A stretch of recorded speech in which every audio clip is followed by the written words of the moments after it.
అవన్నీ అసలు కాదు. మీదేదో పట్టు చీరల వ్యాపారం గట్ట బాగా అసలు లక్షల్లో, కోట్లలో జరిగే అయ్యో! అలా వ్యాపారం ఏం నుంచి లేదండి. ఐ కమ్ ఫ్రమ్ సినిమాల్లోకి humble beginnings. సినిమాల్లోకెలా?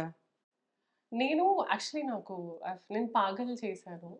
If you know yes. 'Vishwas' sir. Yes. Yeah! Yeah! So, ఆ ప్రొడ్యూసరే నాకు ఈ సినిమాకి రిఫర్ అసలు చేశారు. నేను ఈ సినిమాకి ఓకే. అసలు నువ్వు సినిమా ఇండస్ట్రీలోకి రావాలని ఎలా వచ్చావు? నాకు ఎందుకనిపించిందని? 'పాగల్' వాళ్ళు రీచ్ ఔట్ అయ్యారండి నాకెందుకు అనిపించిందంటే నాకు ఆ! ఆర్ట్స్ అంటే చాలా ఇష్టం. ఓకే. పర్ఫార్మింగ్ ఆర్ట్స్ అయినా, డాన్స్ అయినా ఓకే. చాలా ఇష్టం. ఓకే. సో, నేనెప్పుడు కాన్షియస్‌గా ఎఫర్ట్స్ పెట్టలేదు. ఎందుకంటే నాకు తెలీదు ఇక్కడ ఎలా మీ ఉంటది. అమ్మగారు, నాన్నగారు ఒప్పుకున్నారా? స్టార్టింగ్‌లో కొంచెం భయపడతారు గదండీ! దే వర్ స్కేర్డ్ కానీ ఆహ్, సపోర్ట్ ఇట్స్ ఓకేలే మేమున్నాము. లెట్స్ డూ జాగ్రత్తగా ఉందాము. Whatever it is. Will okay. Face it అన్నట్టు. సరే ట్రై చేస్తుంది. అప్పటికి జనరేషన్ ఇప్పుడు ఇంత మారిపోయింది గదండీ!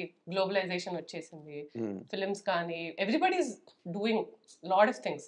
ఇప్పుడు అందరి ముందుకి రావడం అనేది కార్పొరేట్ స్టైల్ వచ్చేసింది రైట్. సినిమాకి. ఎగ్జాక్ట్‌లీ. కార్పొరేట్ స్టైల్ వచ్చింది. సో, కొంచెం ధైర్యం వచ్చింది అంటే పేరెంట్స్‌కి. ధైర్యం ఇప్పుడు సోహెల్‌తో చేసావు కాబట్టి పూర్తిగా ధైర్యం వస్తది. ఈ సినిమా కంప్లీట్ అయ్యేసరికి.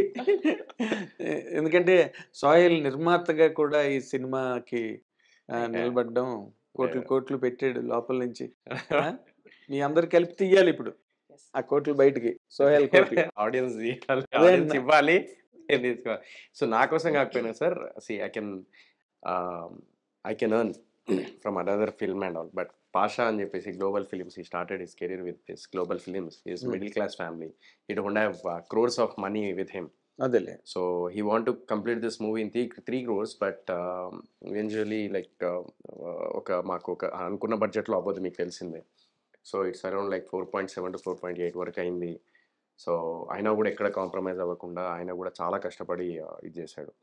ఆయనను చూసి నేను నాకేందంటే he's from middle class family. He's not a rich and all like background ఉండి లేకపోతే ఫుల్ కోట్ల రూపాయల ఆస్తి ఉండి రాలేదు.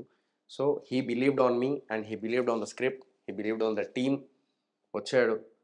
సో మళ్ళీ బ్యాక్ స్టెప్ ఆయన ఏం చేద్దాం టెన్షన్ పడుతూ ఉంటే అప్పుడు నేను in every interview I'm saying the same thing.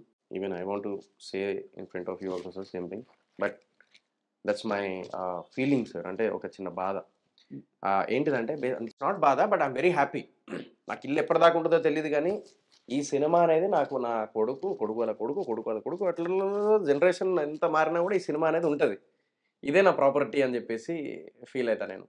So so అందుకని యూ ఆల్సో స్టేక్ చేసావా? యా అంటే నేను ఎందుకు చేసిందంటే దేర్ ఇస్ అ రీజన్. నన్ను నమ్మి ఆయన డబ్బులు పెట్టినప్పుడు ఆయన సినిమా నమ్మిండు, నన్ను నమ్మిండు. నేనెందుకు నమ్మద్దు? బై నిన్ను నువ్వెందుకు నన్ను నమ్ముకోకూడదా? నేను ఎందుకు నమ్ముకోవద్దు? సినిమాని ఎందుకు నమ్ముకోవద్దు? నేను సినిమాని నమ్ముకున్నాడు, ఈ ఫీల్డ్‌ని నమ్ముకున్నాడు. ఎవ్వరైనా కూడా బ్యాక్ స్టెప్ ఇంతవరకు ఎవ్వరు వెళ్ళలే. నేను కూడా వెళ్ళను సార్. ఈడనే ఉంటా, అనుకున్న సాధిస్తా విత్ దిస్ మూవీ. అదే boot cut Balaraju. Boot cut Balaraju. అంత అదే.